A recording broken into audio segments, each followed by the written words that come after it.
បាទសូមជំរាបសួរកាលពីប្រហែលម៉ោងមុននេះមិត្តភ័ក្តិរបស់ខ្ញុំគាត់បានផ្ញើនៅតំណភ្ជាប់មួយទៅកាន់ Facebook post មួយរបស់លោកឈ្មោះថាឈុនគុជស័ក្តិហើយអ្នកនរគ្នាបានឃើញហើយគាត់ផុសពីរឿងរបស់គាត់ចឹងទៅណាបាទខ្ញុំបានតាមដានរឿងគាត់ទេប៉ុន្តែអ្វីដែលមិត្តភ័ក្តិគាត់របស់ខ្ញុំគាត់ចាប់អារម្មណ៍ហ្នឹងហើយគាត់ដឹងថាខ្ញុំធ្វើការនេះដែរហ្នឹងគាត់ថាបងប្អូនជួយមើល comment នេះតិចមើលហើយខ្ញុំក៏ចូលទៅមើល comment ហ្នឹងទៅ comment ទាំងអស់ហ្នឹងគឺយើងមើលទៅហាក់បីដូចជា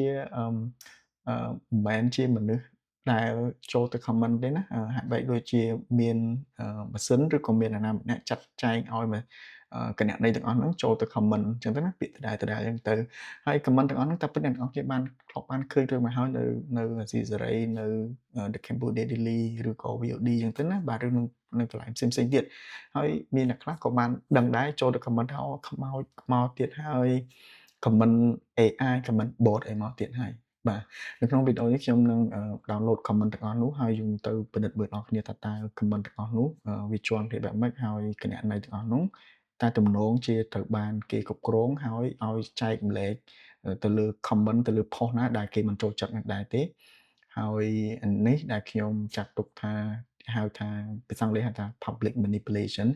តោះខ្ញុំនឹងចូលទៅពិនិត្យមើល comment ហ្នឹងហើយគណនីហ្នឹងទាំងអស់គ្នាបាទអញ្ចឹងបើយើងមើលនៅក្នុងនេះយើងមានប្រហែលជា4500 comment ជាងបាទអញ្ចឹងច្រើនគួរសមដែរ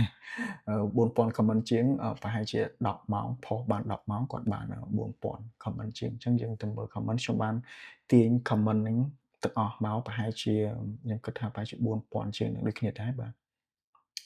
យើងមើលទៅនៅខាងក្រោមវាប្រហែលជាបាទ4100ជាងដែរបាទអញ្ចឹងខ្ញុំយក comment ទាំងអស់ហ្នឹងមកហើយយើងពិនិត្យមើល comment ទាំងអស់ហ្នឹងហើយអញ្ចឹងយើងមកមើលពីអឺជាន់ comment ដែលដដែលៗហ្នឹងតើ comment ណាប្រមាណដងដែលជាន់គ្នាហ្នឹងណាបាទអូខេវិធីងាយស្រួលអឺធ្វើរបៀប manual ធ្វើ manual ខ្លះបាទអូខេយើងពិនិត្យមើលចឹងហើយបាទអូខេយើងមើលតែ comment ទេបាទហើយយើងមិត្តភក្តិខ្ញុំឃើញគាត់ថាមិនធ្វើដែលចឹងបាទហើយខ្ញុំធ្វើ manual សិនបាទហ្នឹងហើយយើងមើលឃើញបាទអឺ ចឹងយើងនៅមើលយើងឃើញនេះអឺ comment មានន័យថាពូកែប្រឌិត comment ហ្នឹងគឺដដែល exactly the same បើសិនជាប្រឌិតបើសិនជា comment ខុសក៏ទៅដូចគ្នាដែរខុសដូចគ្នាអញ្ចឹងណាបាទ66ដងដូចគ្នាផ្សាយគ្មានការពិតសោះ62ដងបំពុល55ដងអញ្ចឹងវាដដែលទាំងអស់អ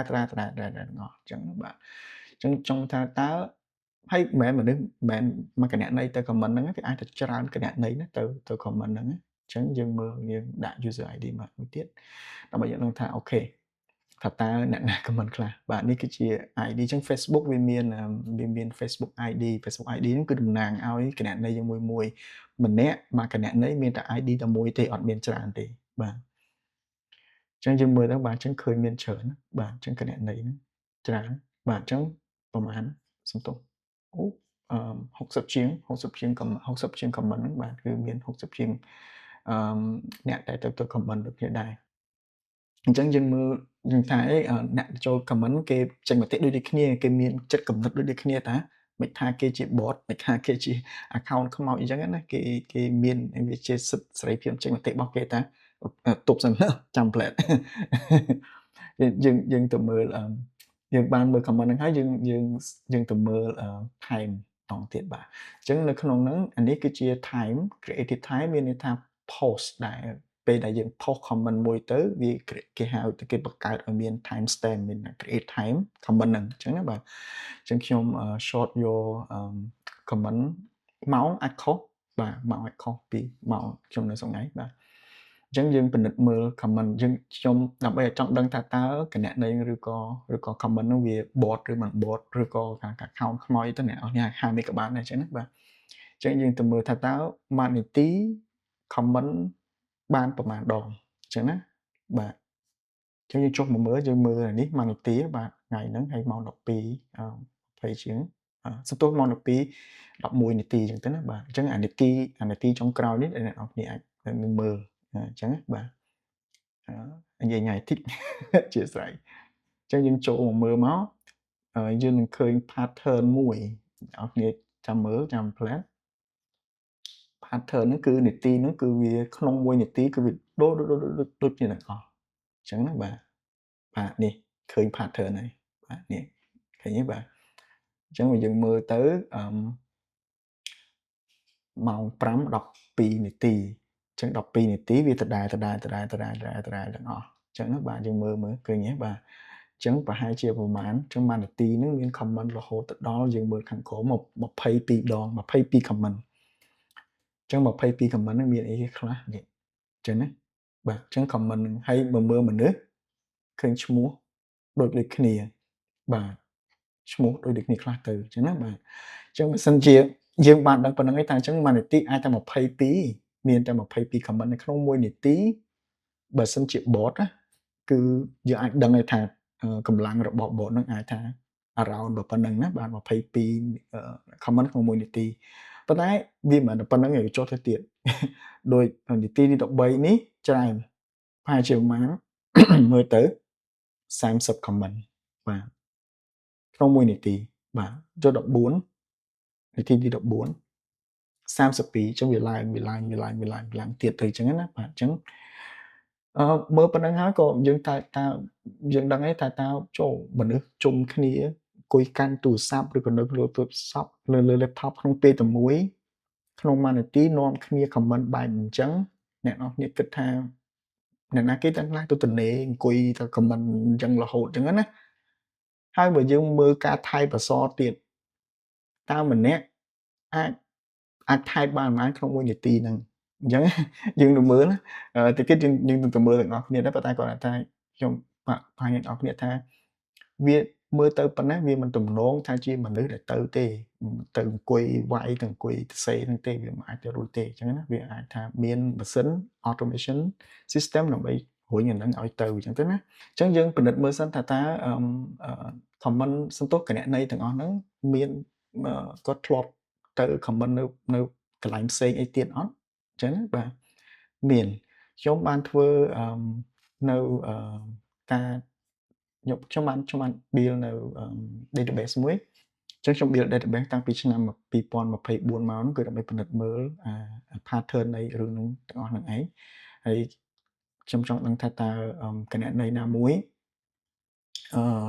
ធ្លាប់បាន comment នៅលើ post ណាមួយដែលខ្ញុំ monitor នឹងអត់អញ្ចឹងណាខ្ញុំនៅក្នុងនេះខ្ញុំមានប្រហែលជា400បាទនៅក្នុងនេះខ្ញុំមានប្រហែលជា400 file មានន័យថា400 post ដែលខ្ញុំ monitor តាំងពីឆ្នាំ2024មកហ្នឹងបាទរហូតដល់ឥឡូវក៏មាន monitor ខ្លះដែរអញ្ចឹងខ្ញុំ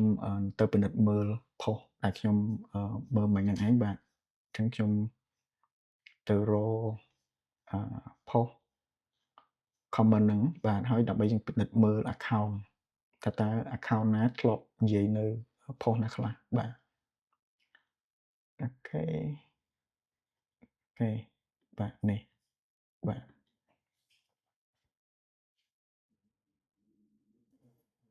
បាទអញ្ចឹងខ្ញុំមាន4100ជាង comment អា file ទាំងអស់របស់ខ្ញុំហ្នឹងណាបាទនេះបាទយើងមើលបាទតែនៃឈ្មោះនេះក៏ដាក់ព័ត៌មានពិតគាត់ទៅ say comment ណា comment នេះគឺខាងនេះគឺជាcomment នៅក្នុង post របស់លោកសាក់នឹងឯងបាទនៅលោកឈុនគុជសាក់ហ្នឹងបាទគឺ comment នៅក្នុង post នេះឯងគឺនៅខាងឆ្វេងដៃនេះចំណែកនៅខាងស្ដាំដៃនេះគឺជា comment ដែលគណនីហ្នឹងបានទៅ comment ទៅលើ post ផ្សេងៗនេះគឺចំនួន post ផ្សេងៗចឹងដូចក្នុងនេះតាំងពី2025ដែរ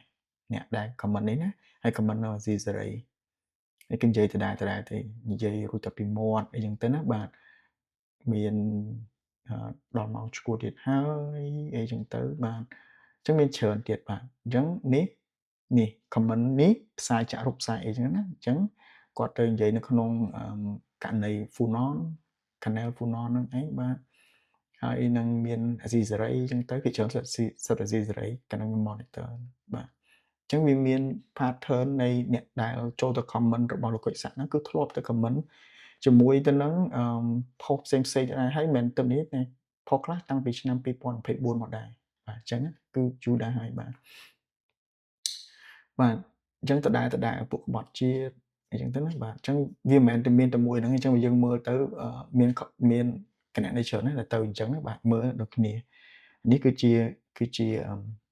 ជា comment ដែលនៅលើ post របស់លោកគុជស័កហ្នឹងហើយនេះគឺជា comment ដែលធ្លាប់បាន post នៅ post ផ្សេងៗទៀតបាទបើសិនខ្ញុំមើលនៅក្នុងករណីនេះគឺខ្ញុំអាចសន្និដ្ឋានបានខ្លះថាហ្នឹងហើយវាជាផ្នែកមួយនៃ manipulation វិធីសាស្ត្រនៃគេធ្វើ manipulate public manipulation ហ្នឹងគឺបំភាន់មតិសាធារណៈហ្នឹងបំភាន់មតិសាធារណៈនេះមិនមែនវាមានន័យថាឲ្យគេ comment ចូលទៅច្រើនអញ្ចឹងទៅដល់ពេលមនុស្សមែនតើចូលទៅ comment ហ្នឹងវាបាត់អាហ្នឹងដល់ពេលឬក៏យើងចង់ឲ្យចូលទៅមើល post គាត់ហ្នឹងគាត់ post រឿងហ្នឹងមើលគេនិយាយខ្លះនៅក្នុង comment ហ្នឹងគឺអត់ឃើញទេគឺឃើញតែពាក្យហ្នឹងដដែលអញ្ចឹងហើយអញ្ចឹងណាអញ្ចឹងយើងអ្នកមើលវាធុញទ្រាន់អញ្ចឹងដែរអញ្ចឹងទៅយើងវាបាត់បង់ព័ត៌មានថាមិនដឹងថាការផ្សាយហ្នឹងមានមនុស្សពិតអីមើលអីចឹងទៅណាបាទអញ្ចឹងមានន័យថាម៉េចគឺថា comment ជាច្រើនហ្នឹងគឺថាដាក់បន្ទុកទៅឲ្យអ្នក post ហ្នឹងផ្សាយព័ត៌មានពិតឈួតអីចឹងទៅណាបាទនៅក្នុង comment ហ្នឹងមាននិយាយពីរឿងវិទ្យុដែរអញ្ចឹងតើគាត់មិនមែនជាវិទ្យុអីប៉ុណ្ណឹងមិនគាត់ត្រូវ comment វិទ្យុអីចឹងបាទអញ្ចឹងខ្ញុំគាត់តែចង់ប្រាប់អ្នកនរគ្នាថាពេលអ្នកនរគ្នាចូលទៅពិនិត្យមើលរឿងរ៉ាវផ្សេងពេលដែលអ្នកនរគ្នាឃើញអញ្ចេះអាចចាត់ទុកថាវាជាផ្នែកមួយដែលហៅថា public manipulation ថាតើយើងអាចដោះស្រាយមិនជាមួយទៅនឹងករណីហ្នឹងបានករណីហ្នឹងគឺមែនតើទៅខ្ញុំកំពុងតែពិនិត្យមើលករណីហ្នឹងច្រើនដែរហើយតាមពិតទៅពួកគាត់ផុសហ្នឹងទៅវាជាបច្ច័យដែរដើម្បីបានប្រមូលនៅផុសតាំងមួយចំនួនឲ្យបានកាន់តែច្រើនដើម្បីថាអាចថាធ្វើការជាមួយទៅនឹងក្រុមហ៊ុន Meta Platform ដើម្បីពិនិត្យមើលពី pattern ហើយ network ពួកគាត់តើ pattern មកពីណា network មកពីណាខ្លះអញ្ចឹងទៅណាគាត់ប្រើប្រាស់ account បែបម៉េចព្រោះវាអាចតាក់ទងជាមួយទៅនឹងរឿងមួយទៀតគេហៅថា inauthentic behavior អាកប្បកិរិយាដែលមើលទៅមិនទំនងថាជាមនុស្សពិតប្រាកដជាអ្នកកាន់ account ហ្នឹងអញ្ចឹងណាបាទអញ្ចឹងវាផលជះមិនទៅផលជះវាមានបើខ្ញុំមើលទៅមានតែរឿងអត់ល្អទេផលជះហ្នឹងអាចយកអាហ្នឹងទៅប្រើប្រាស់ tool ហ្នឹងទៅបំបិទការនិយាយរបស់ប្រជាពលរដ្ឋរបស់អ្នកណាគេដែលស្អប់អញ្ចឹងណាដៃគូដែលស្អប់អីចឹងទៅរឿងមិនថារឿងនយោបាយរឿងការរស់ស៊ីរឿងមតិយោបល់សាធារណៈឯផ្សេងទេអញ្ចឹងបើសិនជាមានអ្នកគេមាន tool អញ្ចឹងហើយដើរទៅធ្វើអញ្ចឹងយើងគិតលោកមើលថាតើយើងទទួលបានយើងជាសាធារណៈយើងអ្នកប្រើប្រាស់ Facebook ដែរយើងទទួលបានព័ត៌មានដែលពិតអត់អញ្ចឹងយើងអាចពិបាកពិនិត្យមើលដែរថាតើ post ហ្នឹងវាមានរឿងពិតអត់កើតឡើងក្នុងហ្នឹងអត់អញ្ចឹងណាបាទអរគុណចឹងមានវីដេអូខ្ញុំមានតែប៉ុណ្្នឹងទេហើយសង្ឃឹមថាអ្នកនរគ្នាបានទទួលនៅចំណេះដឹងថ្មីហើយជួបគ្នានៅវីដេអូបន្ទាប់